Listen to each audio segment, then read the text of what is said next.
Military recruiting shortage is creating some serious challenges for the Pentagon as recruiters for all branches of the service now forced to draw from a shrinking pool of candidates. And that's because the percentage of Americans ages 19 through 25 is at a 15-year low, adding to the problem low unemployment and more job opportunities for young people. According to the Pentagon, fewer than a quarter of Americans ages 17 to 24 even qualify for the service, all due to poor test scores, criminal records, and physical and mental fitness issues.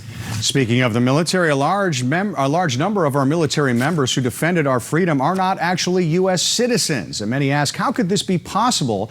And what does this mean for those veterans after they served our country? Here to discuss is Kate Monroe, CEO of VetCom U.S. You are an expert in Veterans Affairs. You're also become an expert on the homeless crisis here. And a lot of homeless people are veterans. This is a shocking number. Right now, it says 35,000 non-U.S. citizens who are veterans are currently more than 500,000. What are the numbers? I'll just let you. There are 35,000 non-citizens currently serving right now. We bring in close to 8,000 per year, but right now we are making a big effort to shore up our position and fill that gap in our recruiting crisis. And we are actively advertising to this non-citizen population, come in the military, we'll make you citizens. We haven't done it in the past. We don't have a plan to do it now. We don't have a plan to do it in the future. So we are being disingenuous, inviting them in and using that as a carrot. And then there are 500,000 plus veterans who have served that are still in a non-citizen status. So we never made good on that promise either. So were they promised citizenship if they served and then that did not happen?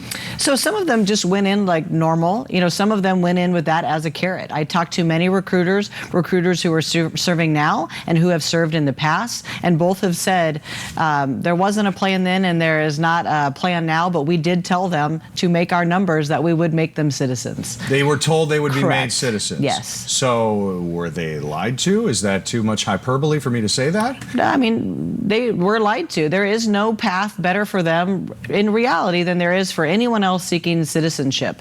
There should be. I have a really good solution, you know, that could fix this in an instant, but I don't know that it'll ever pass because we would have to have some more integrity as a country and we would have to actually make this a focal point of our recruiting. I want to hear that solution, but first I want to ask, so are then these people who served our country deported from the U.S.? So they're not always just deported. They're always at the brink of being deported. You could get a DUI and be a veteran non-citizen and get deported. And we always think of deportation because we're so close to the border. We're thinking, oh, you're being deported to Tijuana, right across our border. We send people back to 50 countries across the world. And I'm not talking about people serving that came here at 18 and decided to go in the military getting citizenship. I'm talking about people who came here as babies, as toddlers, as 6 or 7-year-olds, lived here, speak English, went to our schools, elected to go into our military, and then we drop them off in a country that they have never recollect even being in with no resources. So what is your solution? So my solution is do what the VA did with the VA rating system. They offloaded that program to civilian contractors who have done a very good work shoring up that position, all that timeline. They closed that gap. If there were a contractor that did this, the second you go in the military, that contracting company would start on it, and there would be 3 ways that you would automatically get your citizenship. You serve honorably, you exchange your DD-2-14 for your citizenship. If you are to get injured and get med boarded out, you would automatically get your citizenship. Unfortunately, if you lose your life, if you're on the front lines in war, you would go into the ground as a citizen. I hate to put it that way, but that would be different for your family in the way that they would be able to bury you and care for you and the way that they would carry on. You would at least be a citizen veteran in that situation. There's no reason that we cannot do that as a country. Well, it seems to make a lot of sense. Do you think there would be pushback if legislation was proposed?